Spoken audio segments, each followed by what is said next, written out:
What if I told you that one of history's most profound moments of forgiveness and restoration happened over breakfast?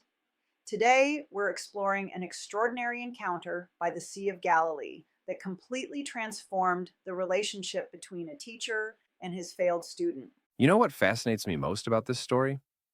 These disciples who just witnessed the most earth shattering events in history retreat to what's familiar fishing. It's such a deeply human response. And isn't it interesting that these professional fishermen catch absolutely nothing all night? The emptiness of their nets almost mirrors their spiritual state at that moment, exhausted, confused, maybe even feeling a bit purposeless. That's when this remarkable detail emerges. Jesus appears on the shore at dawn, though they don't recognize him at first. The symbolism of dawn breaking after their dark, fruitless night is just perfect. Well, what happens next is fascinating. They follow this stranger's suggestion to cast their nets on the right side of the boat.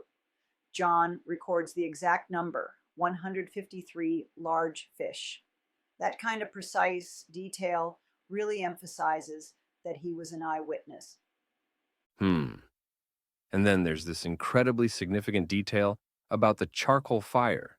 It's not just any fire, it's specifically noted as the same type of fire where Peter had denied Jesus 3 times. Exactly. Jesus deliberately creates this parallel moment. The last time Peter stood by a charcoal fire, he was denying even knowing Jesus. Now here's Jesus cooking breakfast for him by another charcoal fire. It's like he's orchestrating this perfect moment for restoration. So, what do you make of the threefold questioning that follows? It seems almost surgical in its precision.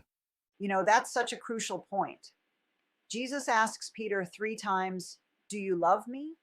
matching his 3 denials. But notice how Peter's responses evolve. He doesn't boast anymore about loving Jesus more than others. By the third time, he simply says, "Lord, you know all things. You know that I love you." The transformation in Peter's character really comes through in those responses, doesn't it?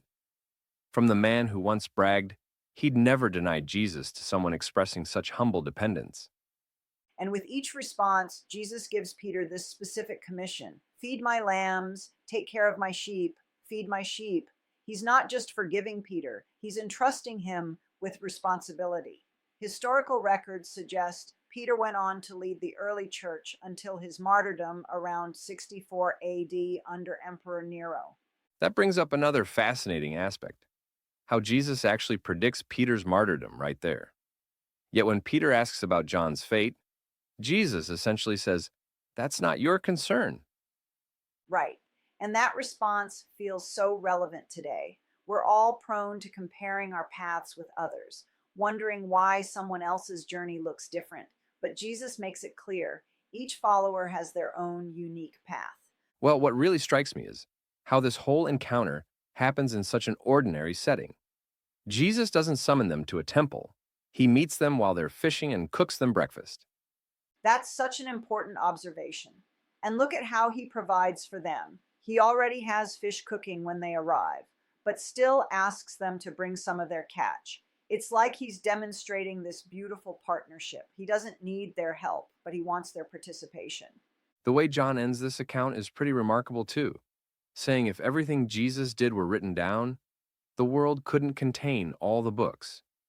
You know what stays with me most about this story? It's how Jesus waited for the right moment for this restoration. He didn't rush it immediately after the resurrection. He allowed time for processing, then created this perfect moment by the sea.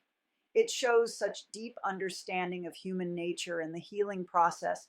And in the end, it all comes down to that simple command: follow me.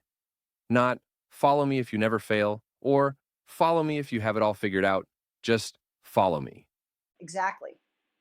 And that's really the heart of this whole story. Whether we're dealing with failure, uncertainty, or just trying to figure out our path forward, the invitation remains the same. It's both the simplest and most profound call we can receive.